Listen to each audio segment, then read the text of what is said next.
अस्सलाम वालेकुम। मैं डॉक्टर अनील शफ़ी हूँ, मैं कंसल्टेंट साइकियाट्रिस्ट हूँ और आज मैं इस टॉपिक पे कुछ बातें आपसे शेयर करूँगा कि बचपन में पेश आने वाले जो नाखुशगवार वाक़यात हैं, वो कैसे इंसानी ज़िंदगी पर मुस्तक़बिल में असरअंदाज़ होते हैं और कैसे वो नफ़सियाती अमराज़ का बायस बन सकते हैं। तो बचपन में पेश आने वाले वाक़यात जैसे कि मिसाल के तौर पर किसी बच्चे के साथ जिस्मानी तौर पर तशद्दुद होता रहा है बचपन में, या जिनसी तौर पर तशद्दुद होता रहा है, या उसका इस्तेहसाल और तरीक़ों से होता रहा है मुख्तलिफ़ तरीक़ों से, या फिर बचपन में कोई ऐसे नाखुशगवार वाक़यात गुज़रे हों जैसे पेरेंट्स की डेथ हो जाना, या पेरेंट्स में आपस में डाइवोर्स सेपरेशन वग़ैरह हो जाना।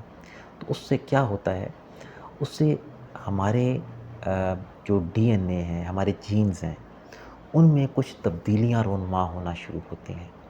इन तब्दीलियों को एपिजेनेटिक्स कहा जाता है, यानी बुरे हालात और जीन्स का आपस के अंदर एक इंटरेक्शन होता है, जिससे जीन्स के अंदर मिथाइलेशन ऑफ प्रोटीन्स होना शुरू हो जाती है।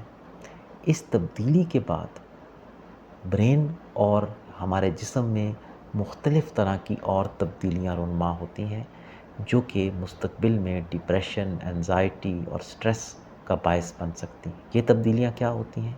सबसे पहले बड़ी तब्दीली आती है एचपीए एक्सिस, जिसको हम हाइपोथैलेमो पिट्यूटरी एक्सिस कहते हैं।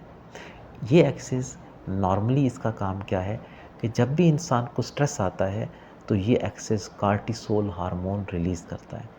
कार्टिसोल हार्मोन स्ट्रेस का मुकाबला करता है और इंसान पे स्ट्रेस का असर जो है उसमें कमी आ जाती है। लेकिन ये जो जीन्स के ऊपर तब्दीलियाँ आ जाती हैं, इनसे क्या होता है कि इनसे ये जो कार्टिसोल हार्मोन है, ये हर वक़्त सिक्रीट होता रहता है एचपीए एक्सिस से।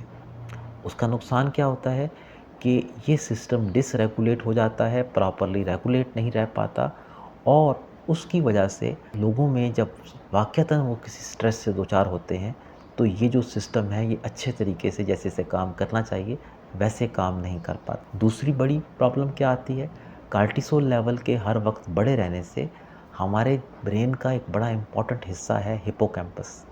हिपोकैम्पस जो है वो श्रिंक कर जाता है, वो छोटा हो जाता है साइज़ में, और उसके छोटा होने की वजह से मुस्तक़बिल में डिप्रेशन, एंज़ाइटी या पोस्ट ट्रॉमेटिक स्ट्रेस डिसऑर्डर इनके आने का ख़तरा काफ़ी बढ़ जाता है। इसके अलावा इन एपिजेनेटिक्स तब्दीलियों की वजह से एमिगडाला का साइज़ और इसकी हसासियत बढ़ जाती है। ये ख़तरे का सेंटर है जो कि ख़तरे का अलार्म बजाता है, और इसकी वजह से फिर इंसान ज़्यादा एंज़ाइटी फ़ील करता है जब वो मुस्तक़बिल में स्ट्रेस से दो चार होता है। इसके साथ साथ हमारे ब्रेन का एक इम्पॉर्टेंट हिस्सा, जिसको ब्रेन का एग्ज़ीक्यूटिव डायरेक्टर भी कहते हैं, जो कि प्री फ्रंटल कॉर्टेक्स कहलाता है।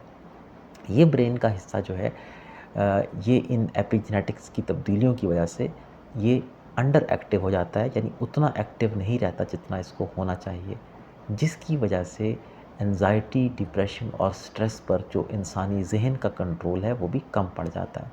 तो ये सारी तब्दीलियाँ मिलजुल के डिप्रेशन, एंज़ाइटी और स्ट्रेस का बायस बन सकती हैं। ज़ाहिर है कि इन सब चीज़ों का अच्छा इलाज मौजूद है, लेकिन मेरी ये वीडियो बनाने का मकसद ये था कि ये बताना कि आखिर कैसे जो बचपन में आने वाले प्रॉब्लम्स हैं, वो हमारे जीन्स में तब्दीलियाँ रूनुमा करके मुस्तक़बिल में डिप्रेशन और एंज़ाइटी का बायस बन सकते हैं। तो वीडियो कैसी लगी आपको ज़रूर बताइएगा, और अपने कमेंट से आगाह करते रहिएगा कि आपको किस तरह की वीडियोज़ देखना अच्छा लगता है। बहुत शुक्रिया।